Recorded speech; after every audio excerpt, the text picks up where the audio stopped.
Tales from Deckawoo Drive, Eugenia Lincoln and the Unexpected Package.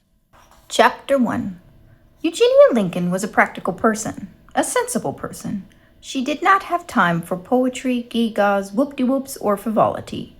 She believed in attending to the task at hand. Eugenia Lincoln believed in getting things done. Baby Lincoln, Eugenia's younger sister, loved poetry, gee-gaws, and whoop-de-whoops of every sort and variety. She was especially fond of frivolity. "We are diametrically opposed," said Eugenia to Baby. "You are woefully impractical. I am supremely practical." "Yes, sister," said Baby. "You are soft, and I am sharpened to a very fine point, indeed," said Eugenia. "Well, yes," said Baby. "That's true, I suppose." "Suppose nothing," said Eugenia. "Believe me when I say that your head is in the clouds and my feet are planted firmly on terra firma." "If you say so, sister," said Baby. "I say so," said Eugenia. And that is how it was with Eugenia Lincoln and Baby Lincoln, until the day the unexpected package arrived. "Package for Eugenia Lincoln," said the delivery man. "I am Eugenia Lincoln," said Eugenia, "but I am not expecting a package." "Well, whether you are expecting it or not," said the delivery man, "it's here." He smiled a very big smile. "Oh my," said Baby Lincoln, "an unexpected package." She clapped her hands together. "How entirely, absolutely unexpected! Aren't you surprised, Eugenia? I am certainly surprised. Isn't it exciting?" "There's nothing exciting about it," said Eugenia. "It's annoying. It's inconsiderate. People should not send unexpected packages." General Washington, Eugenia's cat, brushed up against the side of the box in a possessive way. "Meow," he said. "Stop that," said Eugenia to the cat. She stared down at the package. "I refuse," said Eugenia. "What?" said the delivery man. He was wearing a name tag that said, "I'm fast. I'm Frederick." "I refuse to accept delivery, Frederick," said Eugenia. Frederick stopped smiling. He said, "Hold up there. Are you Eugenia Lincoln?" "I am," said Eugenia. "Is this 52 Deckawoo Drive?" "It is," said Eugenia. "Then here's your package," said Frederick. And that's the end of that particular story. He gave the package a pat, tipped his hat, and then walked down the sidewalk to his delivery truck, whistling as if he didn't have a care in the world. Frank, who lived at 50 Deckawoo Drive, came over as soon as the delivery man left. He said, "I see you have received a large package, Miss Lincoln. May I be of some assistance?" "Yoo-hoo!" called Mrs. Watson, who lived at 54 Deckawoo Drive. Whatever could be in that extremely large box? "I have no idea," said Eugenia. "Just 1 second," said Mrs. Watson. "Mercy and I will come over and see." "Do not come over here," shouted Eugenia, "and do not bring that pig." But it was too late. Mrs. Watson and her pig were already out the door and on their way. "It's all so unexpected," said Baby. "Isn't it, sister? I, for one, have never been so surprised." "Why don't you open the package and see what's inside?" Eugenia put her hands on her hips. She stared down at the box. She was very, very annoyed. She had things to do. She did not have time for an oversized, unexpected package. "I wonder if there's something dangerous inside," said Frank. "Don't be ridiculous," said Eugenia. "Maybe someone sent you something to eat," said Mrs. Watson. "Maybe it's a fruit basket." "Who would send me a fruit basket?" said Eugenia. The pig snuffled the box. "The return address says the Blizentrap Smocker Company," says Frank. "What is the Blizentrap Smocker Company?" "I have no idea," said Eugenia. The pig oinked. It snuffled the box some more. Life was too annoying and unpredictable and pig-filled to be borne sometimes.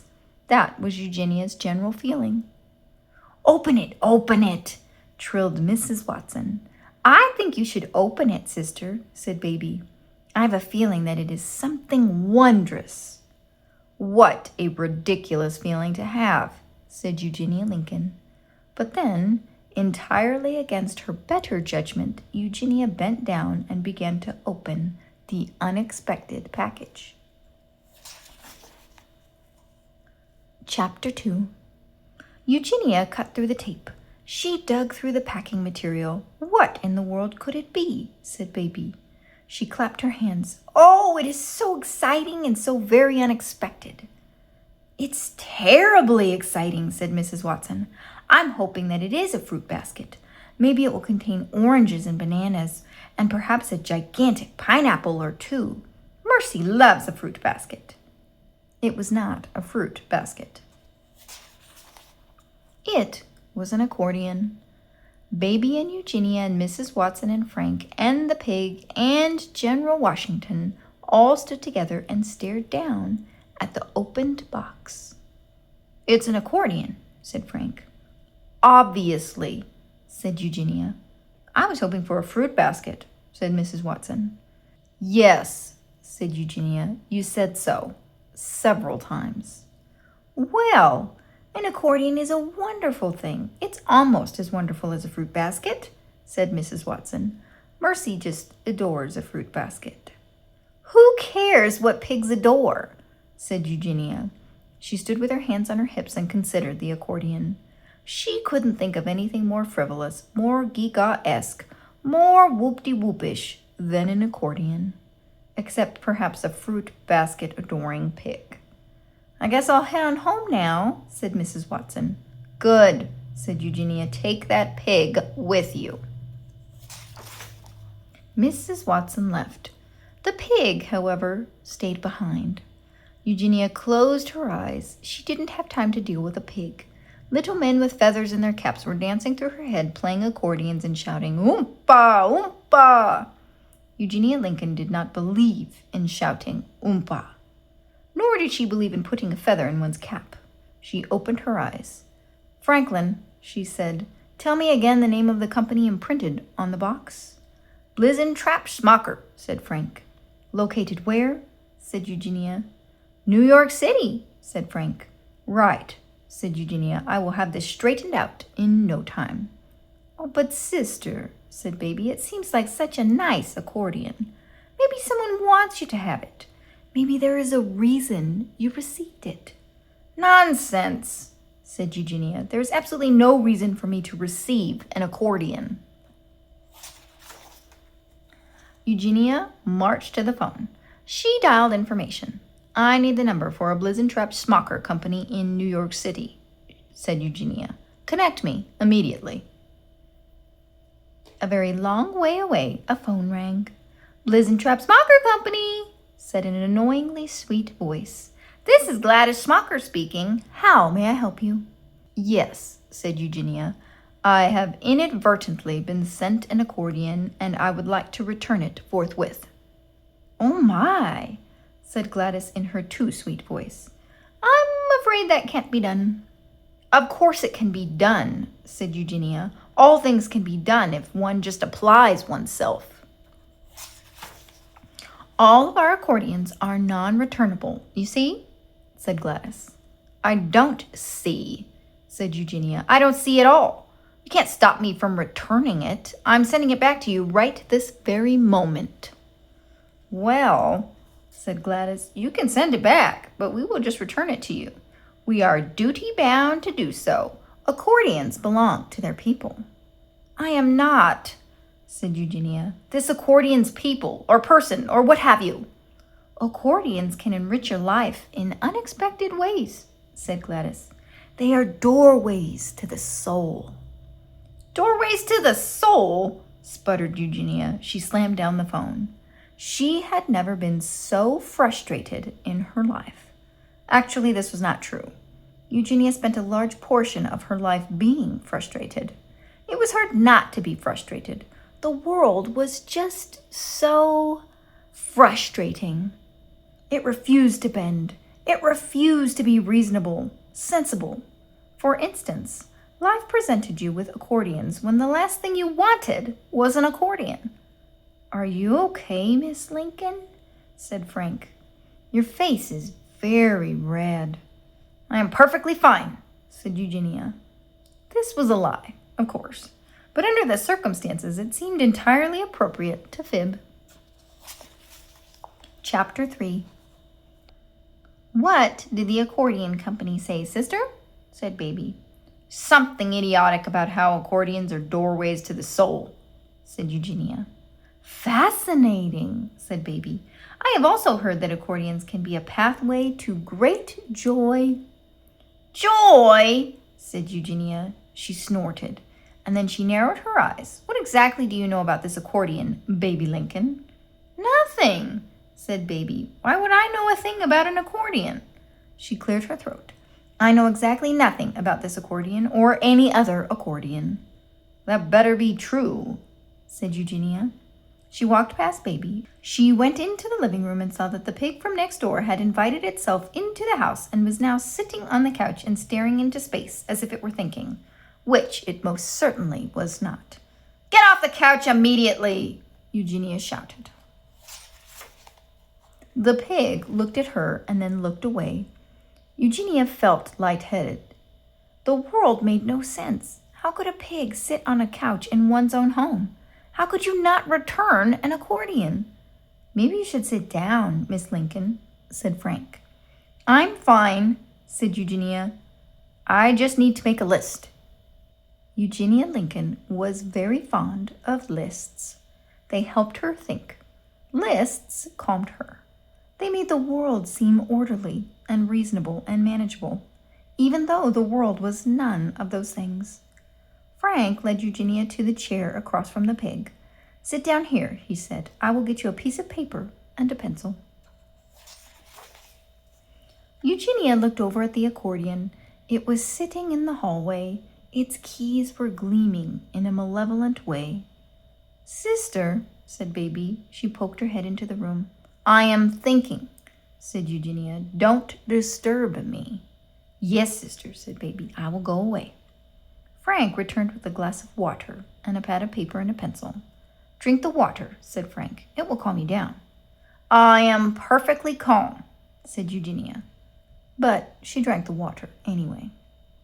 And then she took the pencil and the paper and wrote, Possible Courses of Action, R.E., the accordion.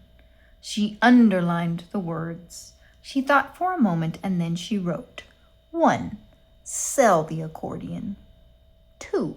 Destroy the accordion. 3. Give the accordion away. Frank looked over her shoulder. Those are all good ideas, Miss Lincoln, he said. I know, said Eugenia. She tapped the pencil against her teeth. You could also just, keep the accordion, said Frank. Not an option, said Eugenia. She looked up from her list and stared at the accordion. Its white keys were glowing in the late afternoon light coming in through the front door. It looked extremely determined. Miss Lincoln, said Frank, don't you want to know who sent you the accordion? Eugenia felt a small ping of uncertainty. It was the ping of the unknown, the unexplainable.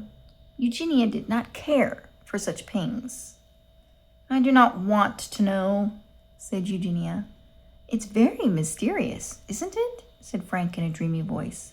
Whenever I want to find out more about something, I look it up in the encyclopedia. I do not believe in the mysterious, said Eugenia. And in this instance, the encyclopedia would be no help at all. Baby came into the living room and said, Wouldn't it be divine if you learned how to play the accordion, Eugenia? Wouldn't it be joyous? Would you please stop talking about accordions and joy, said Eugenia. I have absolutely no desire to learn how to play an accordion. Baby sighed. For heaven's sake, Baby, said Eugenia, why don't you make yourself useful? Go over to the Watsons and tell them to remove their pig from my house. In the meantime, I will call the Gisford Gazette. Yes, sister, said Baby. She sighed again. Eugenia went into the kitchen. She dialed the phone. Good afternoon, she said. I would like to place an ad in the classifieds under the heading Items for Sale. Yes, thank you. I would like for the copy to read, For Sale. Brand new accordion, never used, reasonable price. Inquire at 52 Decawoo Drive. Eugenia felt much better.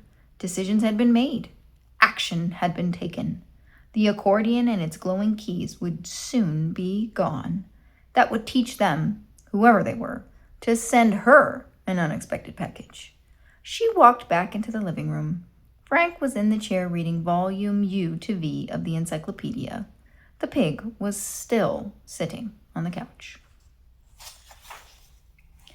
I should put an ad in the paper for you, said Eugenia to the pig. The pig ignored her. Without looking up from the encyclopedia, Frank said, Mr. and Mrs. Watson would be very upset if you tried to sell Mercy. And more is the pity, said Eugenia. Chapter 4. The next day there was a knock at the door. Eugenia opened it and discovered a small, round man. The man was wearing a green velvet suit and a green velvet hat. The hat resembled a moldy mushroom. Yes, said Eugenia. The man removed the velvet mushroom from his head and bowed deeply. I am Gaston Letreau. Good for you, said Eugenia. I have come about the accordion, said Gaston. He put the mushroom back on his head and smiled. The man had a large number of teeth. More teeth than the average person, it seemed. Eugenia felt it would be dangerous to trust such an excessively toothy person. But still, she had an accordion to sell. She couldn't afford to be overly particular. I have here a card to prove my worth, said Gaston. He smiled at her.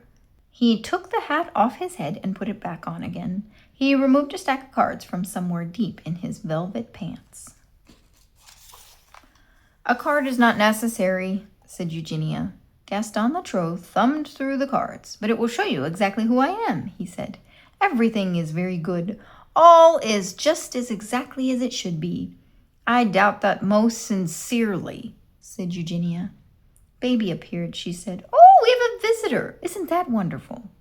Hello, beautiful lady, said Gaston to Baby. I greet you with excessive amounts of joy. He took the hat off his head. He bowed deeply. The stack of cards fluttered to the ground.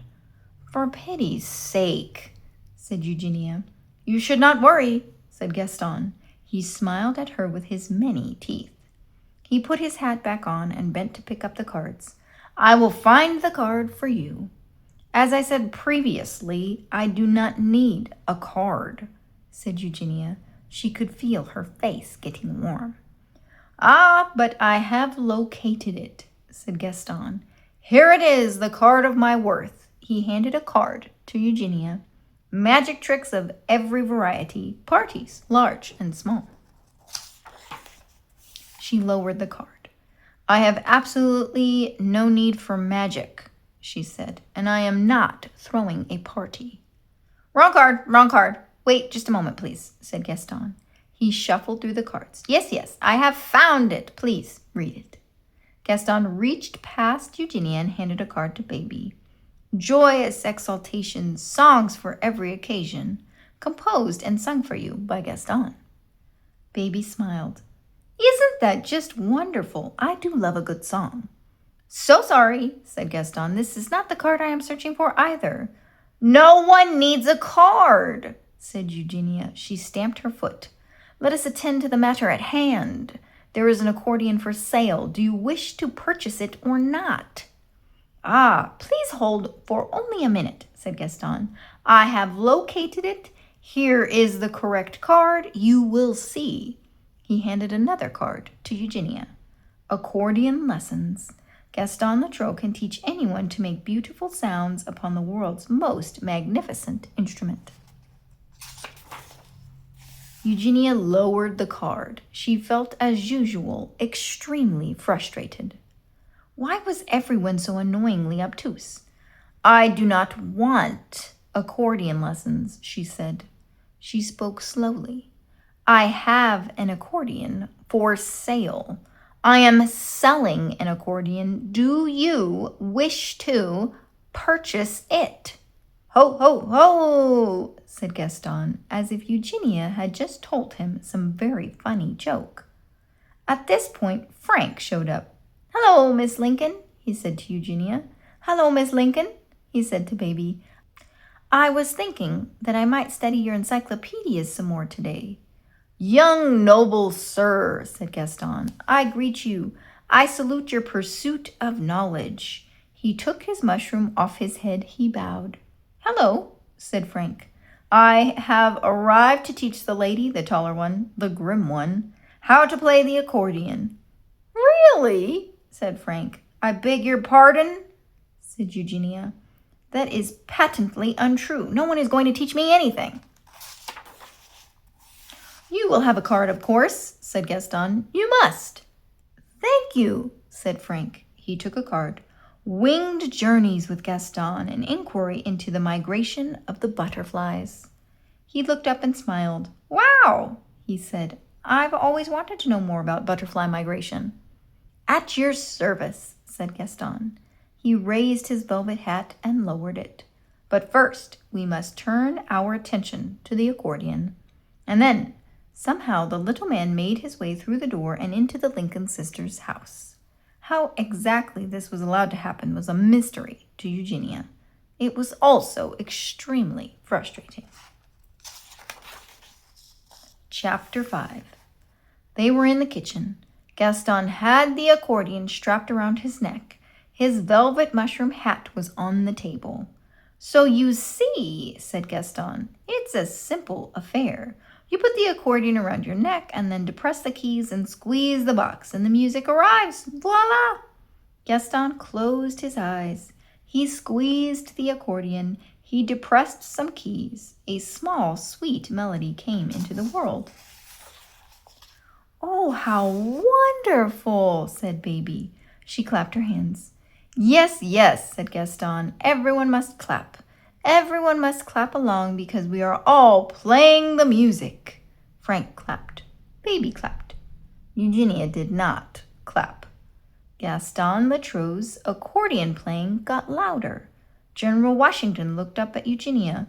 Meow, he said, and then he left the room with his tail high in the air.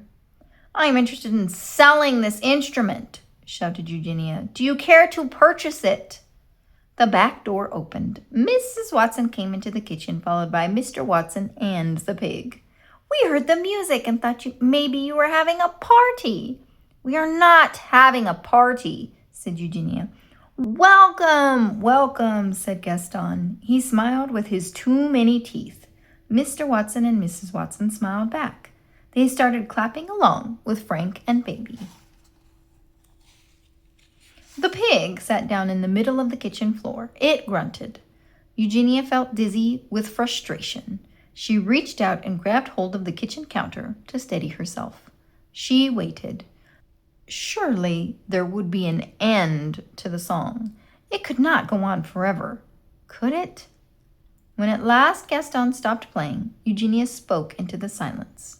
She said, I will ask you again. Do you wish to purchase this accordion?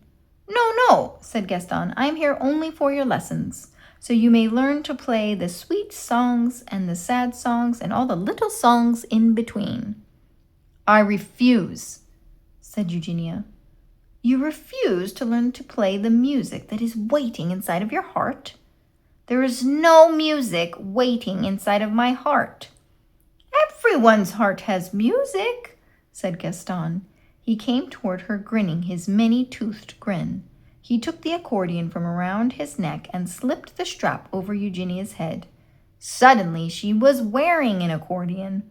Oh, sister, said Baby, you look marvelous. Inspiring, said Mr. Watson. How darling, said Mrs. Watson. The accordion was heavy. Also, Eugenia had no interest in looking marvelous, inspiring, or darling. Everything was wrong. Eugenia felt her face getting red. Miss Lincoln, said Frank. I will show you, said Gaston. You will squeeze and depress the keys. I will not squeeze or depress the key, said Eugenia. Ho, ho, ho, laughed Gaston. You will press the key and learn to play the music of your heart. That is all. That is everything. He bent toward her. He put his hands over her hands. The man smelled like lilacs and musty curtains and butter. Eugenia felt another wave of dizziness roll over her. Gaston's fingers pushed her fingers down upon the keys. A small, heartbroken sound came out of the accordion. Eugenia could feel it reverberating somewhere deep inside of her. Her heart quivered. You see, said Gaston. The kitchen became darker. Had a light gone out? Eugenia was trembling. I do not see, she said to Gaston. There was a rumble of thunder from somewhere far away. I think it might storm, said Mr. Watson. The kitchen became darker still. Let us try again, said Gaston. He wrapped his arms around Eugenia and pushed down on her fingers gently, and the song exited the accordion and entered the room. Eugenia felt as if someone had poked her with something hot and sharp, right in the heart. This, she said, is nonsense. She was alarmed to find that her voice was quavering. I will not participate. I refuse to participate. There was a crack of thunder, a flash of lightning. The kitchen lights flickered. Eugenia took the accordion from around her neck. She handed it to Gaston. She said, I'm going to my room now. And that is where Eugenia Lincoln went. She closed the door very, very firmly. Chapter 6. Eugenia got into bed and pulled the covers over her head. But even from underneath the covers, she could hear that the accordion music and the clapping had begun again. General Washington crept out from beneath the bed and got under the covers with Eugenia. Meow, he said. Eugenia could still feel Gaston's fingers on top of her fingers. She could still feel the note from the accordion reverberating in her body. It was a strange feeling. But was it necessarily a bad feeling? Nonsense, said Eugenia out loud into the darkness. And then Eugenia remembered what Frank had said. Don't you want to know who sent you the accordion? It's very mysterious, isn't it? Eugenia hated to admit it, but it was mysterious. It was unsettling. Who indeed? The world was confusing, unpredictable, chaotic. Eugenia disapproved of confusion and unpredictability and chaos, but despite her disapproval, there still existed mysteries, accordions and pigs that sat on couches and little men who wore green velvet suits. Eugenia pulled the covers up even higher. The storm outside continued. She could hear the rain beating down. The raindrops were so loud, so ferocious that they almost drowned out the sound of the accordion music. Almost, but not quite. Underneath the covers, Eugenia put her hand on her heart. Was there truly music in it? Ridiculous, said Eugenia out loud. Gee-gaws, whoop-de-whoops. Frivolity. From the kitchen there came the sound of laughter. Eugenia Lincoln's heart hurt, just the tiniest bit. She wasn't sure why. In the morning, Eugenia rose from her bed and went out to the kitchen and found that it was in severe disarray. Chairs were overturned, crumbs were on the counter, unwashed plates were piled in the sink. There was an entire fruitcake in the center of the kitchen table. A fly was hovering over it, buzzing happily. Baby, shouted Eugenia, I demand an explanation. The only answer was the buzzing of the fly. Business cards littered the floor. The cards were covered in strange and alarming words. Taxidermy, joyous, predictions, palpitations, truffles, fleas. This is unacceptable, said Eugenia. She walked into the living room and encountered Gaston Latreau asleep on the couch, still wearing his velvet suit. His velvet hat was on his head. His hands were folded on his chest. There was a smile on his lips. The accordion, that instrument of torture and chaos, was on the chair beside the couch. Tell me I am dreaming, said Eugenia. Surely this is a nightmare. Gaston's eyes fluttered. His smile deepened. He said, "Madam, I can show you the music is within you." Eugenia put her hand on Gaston's shoulder and shook him as violently as she dared. His eyes remained closed. He smacked his lips and said, "Yes, the truffle, of course. The pig will be very useful in this regard." "Wake up!" shouted Eugenia. Gaston snuggled more deeply into the couch. Eugenia turned her attention away from the little man. She looked at the accordion. Actually, she glared at it. And horror of horrors, she felt it glaring at her in return. "You are losing your mind, Eugenia Lincoln," she said out loud. "It's time to put an end to this nonsense.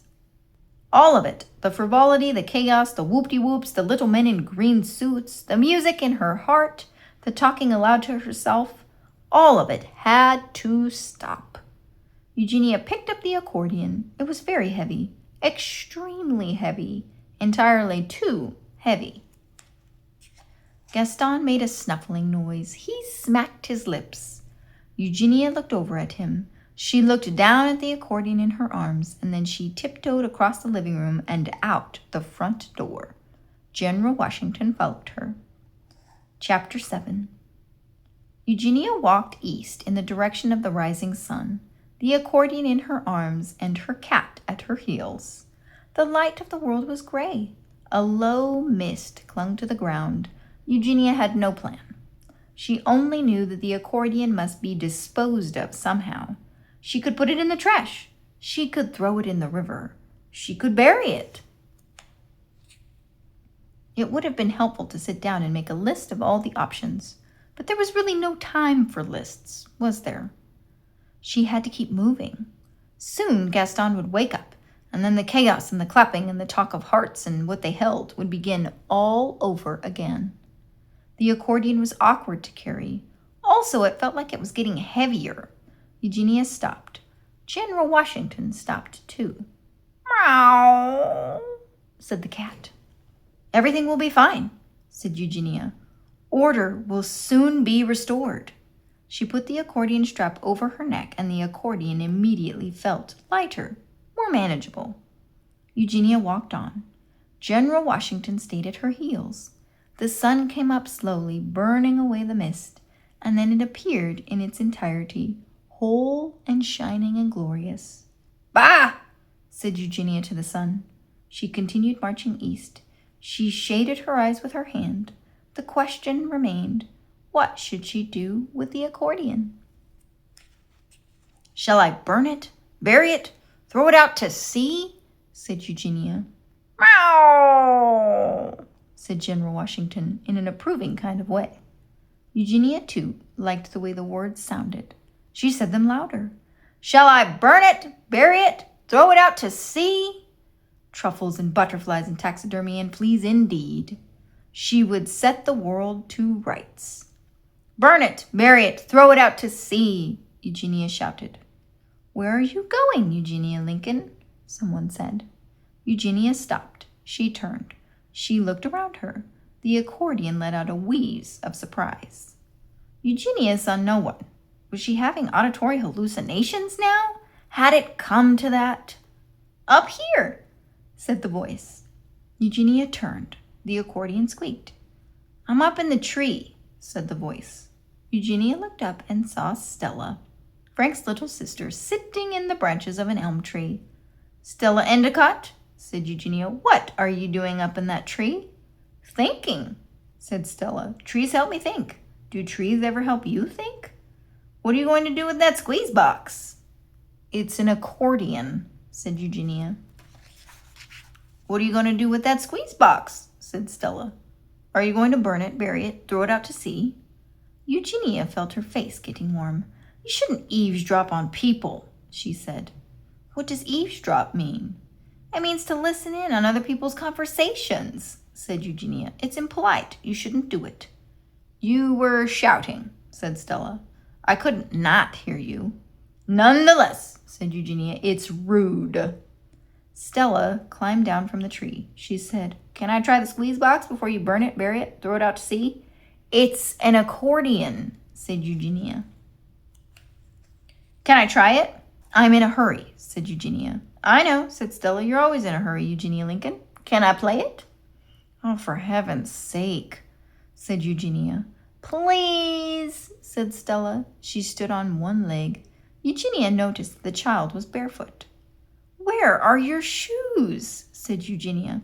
I'm not sure, said Stella. She looked around in a vague manner. I think I left them somewhere, but it's fine. You don't need shoes for climbing trees, or for thinking, or for playing a squeeze box. It's an accordion, and you shouldn't be running around in your bare feet, said Eugenia. Why not? You'll catch a disease. You sound like Frank, said Stella. He worries all the time, too. Sometimes siblings know best, said Eugenia.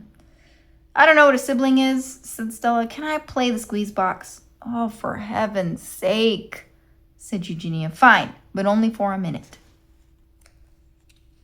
Goody, goody, goody, said Stella. She hopped up and down and held out her arms. Eugenia moved to lift the accordion from around her neck, and in doing so, she brushed her fingers against the keys. A sound came forth, a sweet sound, an unexpected sound. Eugenia froze. Pretty, said Stella. Play more. And Eugenia did. Eugenia Lincoln closed her eyes. She squeezed the box and pushed the keys down and felt a song coming out of her. A song? How did her arms, her hands, her fingers know what to do? Somehow they did. Eugenia played and Stella clapped, and Eugenia's heart lifted up inside of her. It was the most marvelous, unexpected thing that had ever happened to her. It was mysterious. It was joyous. The sun shone down. The sky was a bright and brilliant blue.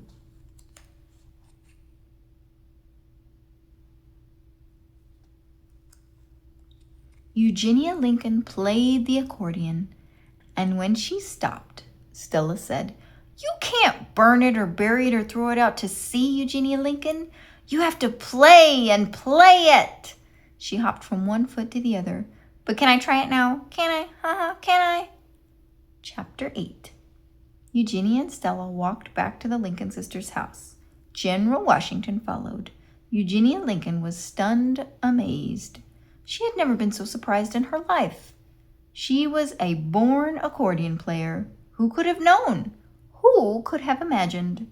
Baby Lincoln was in the kitchen. She was frying an egg for Gaston Latreau, who was sitting at the table reading the newspaper and laughing. Ho, ho, ho! Coffee was percolating.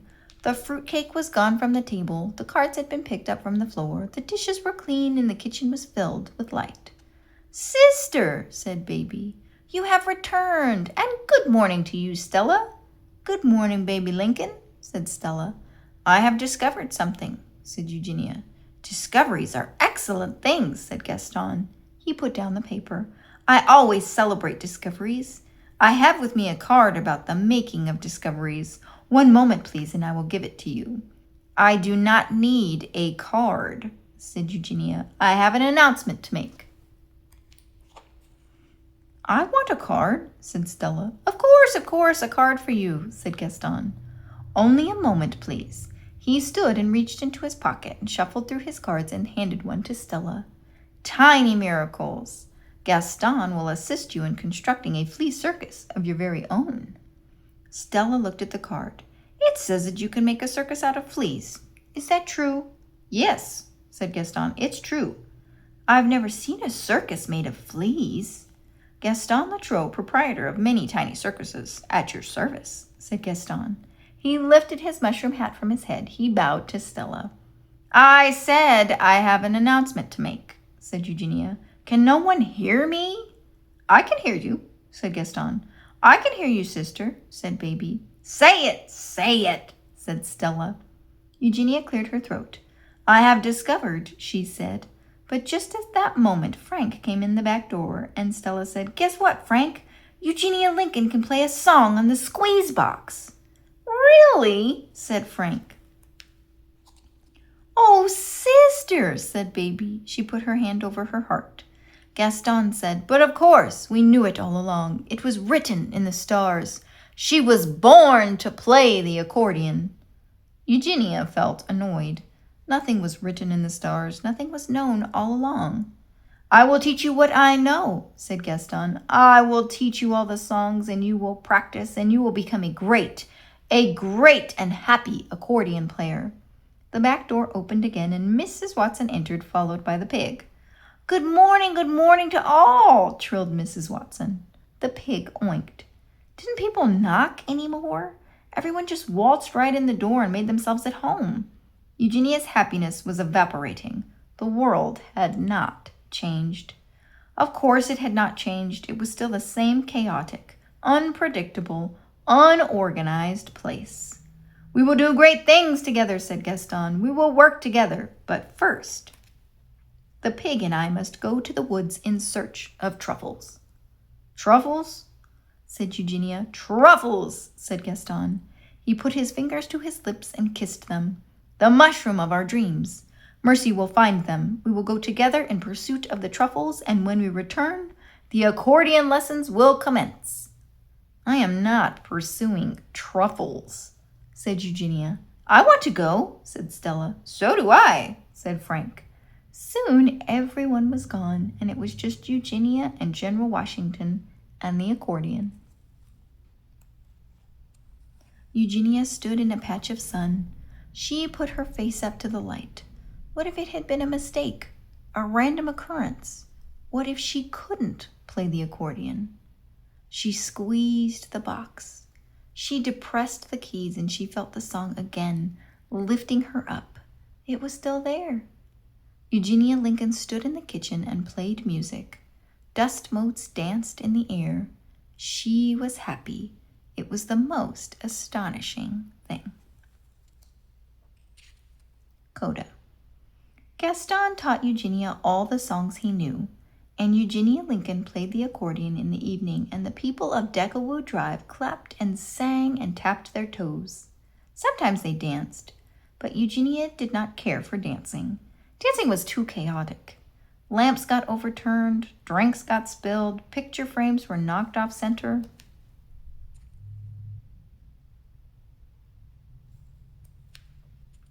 Please contain yourself, she shouted over the music. Sometimes they contained themselves, and sometimes they didn't. One winter morning, months and months after the arrival of the unexpected package, Frank was sitting on the Lincoln sisters' couch perusing the encyclopedia. He turned the page and encountered the letter J. He turned the page again, and a piece of paper fluttered out of the encyclopedia and fell to the ground. He bent to pick it up. It was an ad from the Blizentrap Smocker Company. It said great joy can be found in the accordion. Someone had underlined the word joy, and then in a shaky, hopeful hand that someone had written, perhaps for sister. Oh, said Frank. From the kitchen came the sound of the accordion music, a low, sweet tune. Miss Lincoln, said Frank, I've solved the mystery. The accordion music stopped. Eugenia came into the living room. Did you say something? She said. Never mind, said Frank. It doesn't matter. Very well, said Eugenia. She sat down in the chair across from Frank. What are you learning from the encyclopedia? She said. This and that, said Frank. Eugenia nodded. She began to play the accordion again, and outside the Lincoln sisters' house it started to snow.